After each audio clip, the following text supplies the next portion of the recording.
नमस्कार किसान भाइयों, स्वागत है आपका हमारे YouTube चैनल खेती किसानी में। किसान भाइयों, आज हम बात करने वाले हैं चने की।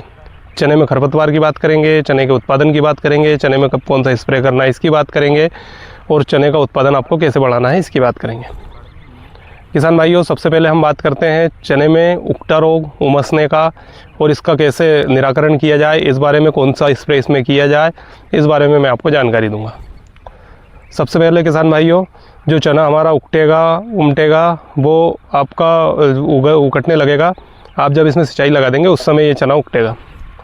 आपको करना क्या है, पहले तो आपको बोने से पहले बुआई के टाइम पे अच्छा बीज उपचार करना है। किसी भी अच्छी कंपनी का, बायर के, एवरगोल से आप इसका उपचार करिए और एक कीटनाशक लीजिए। इसमें दोनों मिलाकर आप इसका उपचार करेंगे तो इसके बहुत अच्छे और दूरगामी परिणाम हैं। अब बात करते हैं किसान भाइयों, जब आप सिंचाई लगा देंगे उस समय इसमें पानी जब जाएगा तो इसमें उकटा रोग लगेगा, उमसेगा, उस समय आपको क्या डालना है। तो इसके लिए किसान भाइयों आपको सबसे पहले थाइफिनाइड मिथाइल या कार्बोक्सिन थीरम 37.5% जो आता है वो लीजिए। वीटावेक्स में आता है, ये धानुका कंपनी का। साथ में आपको 30% थायोमैक्सम लेना है। दोनों को मिलाकर आपको इसका स्प्रे कर देना है।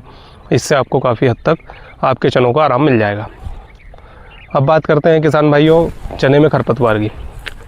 पिछले साल तक चने में किसी भी कंपनी का कोई भी खरपतवार नहीं था। किसान खरपतवार से बहुत ज़्यादा परेशान था। तरह तरह के खरपतवार हर जगह उगते थे चने में, हर क्षेत्र में ये उगते हैं।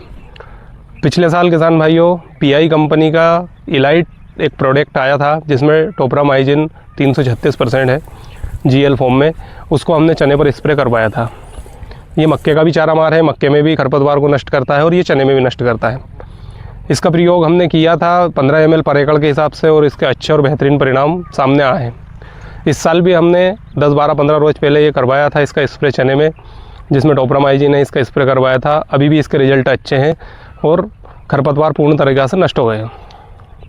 किसान भाइयों, आपको सावधानी क्या रखनी है इसको डालते समय, इसका स्प्रे करते समय, वो आपको मैं बता देता हूँ।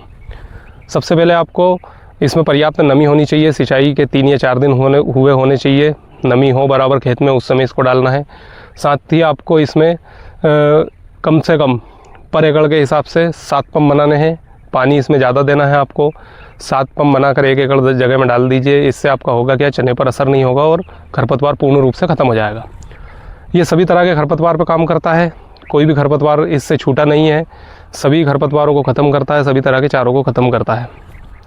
किसान भाइयों, इसके अलावा भी आप चाहे तो बीएसएफ कंपनी का टिंजर ले सकते हैं जो मक्के के चारामार के नाम से आता है।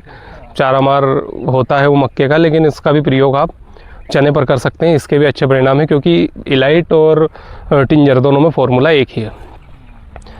हालांकि किसान भाइयों, आपकी जानकारी के लिए मैं बता दूं कि इन दोनों उत्पादों का, इलाइट का और टिंजर का, कंपनी की तरफ से, दवाओं की कंपनी की तरफ से इसका कोई भी वेरिफिकेशन नहीं है कि आप इसको डालें नहीं डालें, क्योंकि ये सिर्फ हम किसान के भरोसे से ही काम कर रहे हैं। हमने पिछली बार किसान के चने में डलवाया था, अच्छा रिजल्ट उसका आया था। इस बार भी हमने चनों में इसका खरपतवार के लिए डलवाया है, इसका अभी भी अच्छा रिजल्ट आया है। और चने ऊपर बड़ी बात यह है, कोई नुकसान नहीं हुआ है, कहीं भी कोई नुकसान नहीं हुआ है। अगर आप इसमें 5 पंप बना के डालेंगे, 4 पंप बना के डालेंगे, कम पानी देंगे तो ज़रूर आपके चने ऊपर से सफ़ेद होंगे, पत्तियाँ जल जाएंगी। इस कहना चाहता हूँ आपसे कि आप इसमें कम से कम 7 पंप डालें, इसमें फुल पानी दें, फुल नमी इसमें होना चाहिए। शाम के टाइम इसको डालें या सुबह 9-10 बजे डालें। इससे आपको पक्का और पर्याप्त समाधान मिल जाएगा। ये थी किसान भाइयों हमारे चने की खरपतवार के ऊपर एक छोटी सी आपको सलाह। अब बात करते हैं कि जब चने में फूल आ जाएंगे उस समय क्या डालेंगे। तो वो जब फूल आएंगे हम उस समय आपको बताएंगे। उस समय भी मैं एक वीडियो बनाऊँगा, उसमें कौन सा टॉनिक डालना है, कौन सी दवाई डालनी है, कौन सा उसमें फंगिसाइड डालना है जिससे चने का उत्पादन अच्छा हो। किसान भाइयों, इस समय भी आपको जब चना आपका 20 से 25 दिन का हो गया है उस समय भी आपको एक फंगिसाइड और एक कीटनाशक दवाई ज़रूर डाल देनी चाहिए। मैं आपको बता देता हूं कि आपको क्या डालना है। 25 दिन की अवस्था में जब आपका चना हो जाए और इसमें नमी हो, आप इसमें इमामेक्टिन डाल दीजिए 5%, 100 ग्राम पर एकड़ के हिसाब से। और आप इसमें हेक्साकोनाजोल जो 5% आता है वो आप डाल दीजिए इसमें 250 ml पर एकड़ के हिसाब से। इससे भी आपको अच्छा रिजल्ट मिलेगा और चना अच्छा और बेहतरीन उत्पादन के साथ आगे बढ़ेगा।